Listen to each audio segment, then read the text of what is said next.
আমি আমার অসুখ গলা কাটে উড়ি করে দেবো এই দায়িত্বটা কি প্রথমে আপনাদের করা উচিত? আমরা আসার পরে কোথায় গেল? প্রথমে এটাই আমরা বলতে আসছি, আমরা এখানে আপনি তাকে তত্ত্বাবধায়ক ছিলেন, আপনি কি এগুলো জানেন না? রোগী কেন ভোগান্তিতে পড়বে? 3টা জায়গায় গেছে তো এখন যে তত্ত্বাবধায়ক আছে তারপরে এগুলো একটু ঘুরে ঘুরে দেখা উচিত। আপনারা রান্নাঘাট করেন কেন? রান্নাঘাট করেন কেন? আমরা আরে নেবো কেন? আমি আমার অসুখ গলা কাটে উড়ি করে দেবো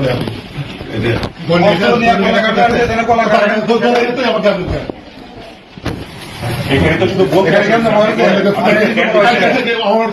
কালকে আবার স্যার কালকে বলা হয়েছে, আজকে আপনার বলা হয়েছে